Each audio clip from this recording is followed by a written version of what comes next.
जय हिंद साथियों। मैं सौरभ वाजपेयी आप सभी का विशाल जीएस प्लस में सेंटर में स्वागत करता हूं। हम लोग इसमें यूपीपी का बैच चल रहा है और उसी में आज हम लोग हिंदी की टेस्ट श्रृंखला के साथ आए हुए हैं। हिंदी में उन क्वेश्चनों को लाया गया है जो आपके यूपीपी में आए हुए हैं प्रीवियस ईयर में, और उनका एक सही क्रम में क्वेश्चनों को रखा गया है। ज़्यादा टाइम न लगाते हम लोग अपनी क्लास की ओर चलते हैं। पहला क्वेश्चन है कि किस शब्द के उच्चारण में दीर्घ स्वर से भी अधिक समय लगता है। हमको इसमें उस स्वर का चयन करना है जिसके उच्चारण में दीर्घ स्वर से भी अधिक समय लगता है। तो इसको लिए हमें पता होना चाहिए हिंदी में स्वर कितने प्रकार के होते हैं। जो हमारी हिंदी भाषा होती है इसमें स्वर हमारे दो प्रकार के होते हैं, लघु और दीर्घ। दो प्रकार के होते हैं, लघु और दीर्घ।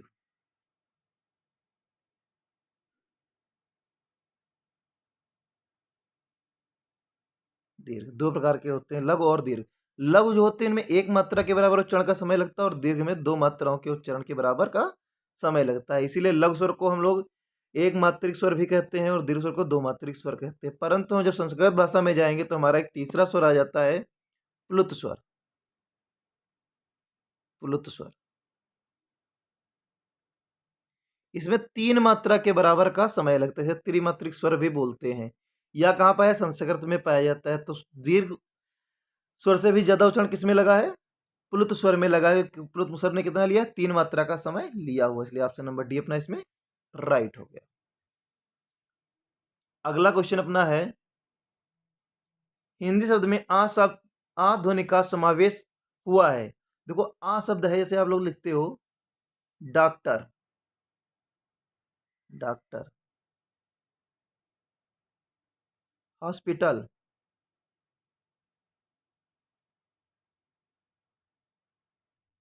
तो दोनों शब्द कहाँ के हैं, दोनों शब्द इंग्लिश के हैं ना। कि हाँ, डॉक्टर भी इंग्लिश का है और देखो ये आ के शब्द का उच्चारण यहाँ पे हुआ है दोनों में। हॉस्पिटल भी अंग्रेजी का शब्द है, तो आ का उच्चारण हिंदी में कहाँ से आया है, अंग्रेजी से आया हुआ है। अगला क्वेश्चन अपना है, निम्न में महिष शब्द का अर्थ है, महिषुर का शब्द का अर्थ है। तो हमको पता होना चाहिए महिषुर शब्द जो है इसका पहली बात हमको पता होना चाहिए अर्थ क्या है। महिषुर, मही मीन्स होता है पृथ्वी और सुर मतलब होता है देवता।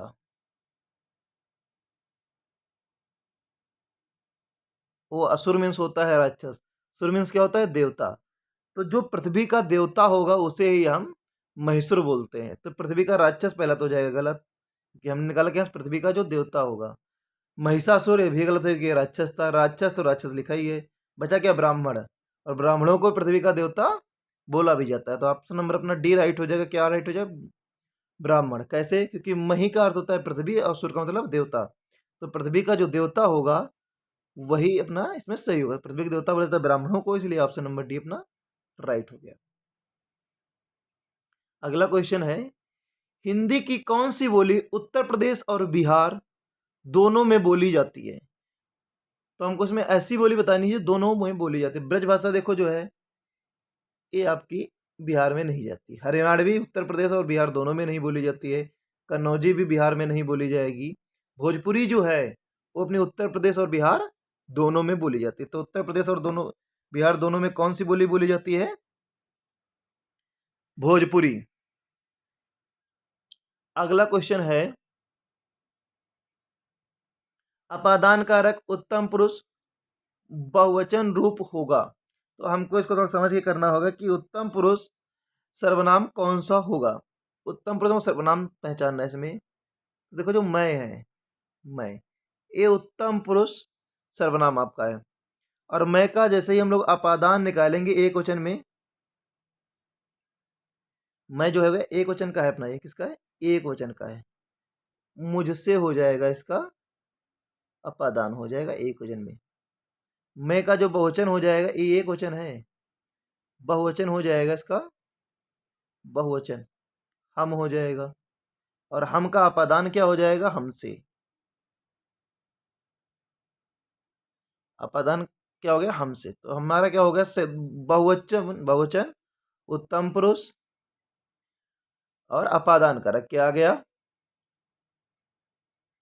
हम का बना हमसे। तो इसमें हमसे ऑप्शन नंबर बी है अपना, तो राइट हो गया। कैसे किया हमने, पहले हमने निकाला उत्तम पुरुष मैं होता है, तो इसका एक वचन मैं रहा, और इसका जब हमने अपादान निकाला तो हो गया मुझसे। और फिर इसके जब बहुवचन में जाएंगे तो मैं से हो जाएगा हम, और इसका अपादान हो जाएगा हमसे। तो पूछा क्या गया है, बहुवचन, उत्तम पुरुष और अपादान। बहुवचन अपना क्या हो गया, हम, उत्तम पुरुष का है, और अपादान पूछा तो इसका क्या हो जाएगा, हमसे। तो ऑप्शन नंबर 20 में अपना राइट हो जाएगा। अगला प्रश्न है अपना है, हंस पद विराम चिन्ह का प्रयोग होता है। हमको ये बताना है कि हंस पद विराम चिन्ह का प्रयोग कहाँ पे होता है। तो आप लोगों ने देखा होगा उल्टा वी, उल्टा वी लिखा देखा होगा, इसी को हम लोग क्या बोलते हैं, हंस पद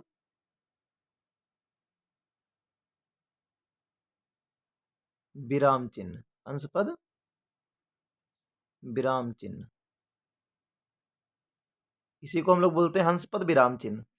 तो जहाँ पे कोई अक्षर छूट जाता है लाइन के बीच में, उसको लिखने के लिए दोबारा जब हम चिन्ह का प्रयोग करते हैं इस उल्टा बी को, तो इसी को हम लोग बोलते हैं हंस पद विराम चिन्ह।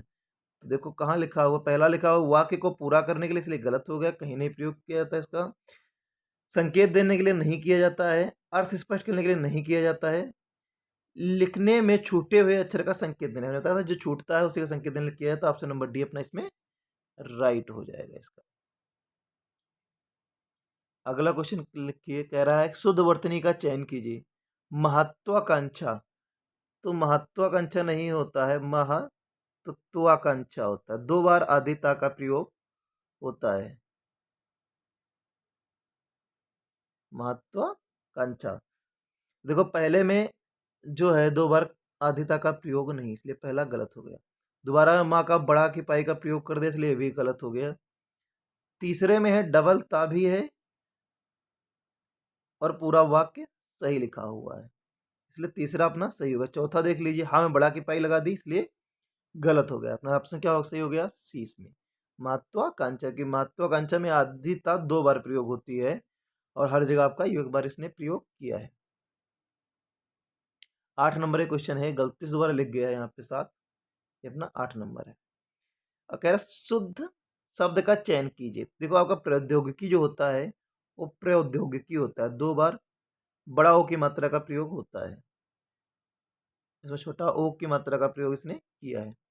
परिषद जो होता है, जब कभी भी इस सा के बाद द का उच्चारण तो उसमें हलंत लगता है, तो इसमें हलंत नहीं लगा, इसलिए परिषद गलत हो गया।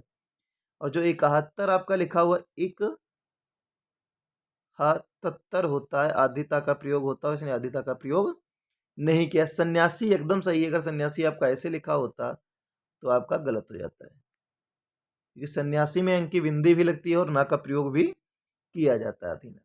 तो ऑप्शन नंबर ए सही हो जाएगा इसका, सन्यासी। अगला क्वेश्चन अपना है, दुकानदार की भाववाचक संज्ञा है, तो सॉरी दुकान की भाववाचक संज्ञा, तुमको दुकान की जो है वो भाववाचक संज्ञा बतानी है। लिखा हुआ पहला दुकानदार, दुकानदार क्या हो जाएगा, बहुवचन हो जाएगा, ठीक है, एक जातिवाचक संज्ञा हो जाएगी, कि दुकानदार कई सारे हो जाते हैं, तो अपनी क्या हो जाएगी, जातिवाचक हो जाएगी, जातिवाचक संज्ञा हो जाएगी। दुकानदारी, दुकानदारी ने एक स्त्री है, और वो कोई भी हो सकती है, इसलिए जातिवाचक ये भी। दुकान वाला भी कई सारे हो सकते हैं, ये भी जाति में से बची क्या, दुकानदारी। दुकानदारी है वो आपको करते टाइम दिखाई नहीं दे, दुकानदारी क्या हो रही है, सामान सेल वाले दिखाई दे रहे लोग, दुकानदारी क्या हो रही है ये नहीं पता चल रहा है। और दुकानदारी कोई बहुवचन नहीं, दुकानदारी बहुत सारी तो हो नहीं सकती है, एक ही, इसलिए अपना ऑप्शन नंबर बी राइट हो गया। दुकान का भाववाचक संज्ञा क्या हो जाएगी, दुकानदारी। अगले प्रश्न पे आ जाइए, कह रहा है निम्न लिखित जोड़े में से उत्तम पुरुष वाले जोड़े की पहचान कीजिए। हमने अभी आपको 2 मिनट पहले बताया कि उत्तम पुरुष वाला जोड़ा हमको इसमें पहचानना है, जो उत्तम पुरुष वाला जोड़ा है। तो पहली बात, पुरुषवाचक सर्वनाम हमको पता होना चाहिए, पुरुषवाचक सर्वनाम क्या है। पुरुषवाचक सर्वनाम, देखो पहला इसमें आता है उत्तम पुरुष, उत्तम पुरुष आता है, उत्तम पुरुष में आएगा मैं, एक वचन में आएगा, बहुवचन में आएगा हम। सामने वाले के लिए जिन शब्दों का प्रयोग करेंगे वो मध्यम में आएंगे, मध्यम पुरुष में जाएंगे। और जो तीसरा व्यक्ति आएगा उसके लिए अन्य पुरुष का प्रयोग करते हैं हम लोग, अन्य पुरुष के लिए। तो ये हो जाएगा तुम, तू, तुम, ये हो जाएगा, मध्यम में हो जाएंगे। और अन्य शब्द के लिए जब प्रयोग करेंगे हम लोग, वे जो होता है वे और वाह, वे और वाह, ये अन्य में चला जाएगा। ठीक है, तो काम जाएगा मैं, हम, पहला सही हो गया, ऑप्शन नंबर ए। फिर कह रहा वे, वह और वे, वह और वे हमने बताया आपको कहाँ चले जाएंगे, अन्य में चले जाएंगे। तू, तुम, ये मध्यम में चले जाएंगे। और इससे इन्होंने, ये भी आपका अन्य में ही चला जाएगा। इसलिए आपके तीनों गलत हो गए, ऑप्शन नंबर ए राइट हो गया अपना।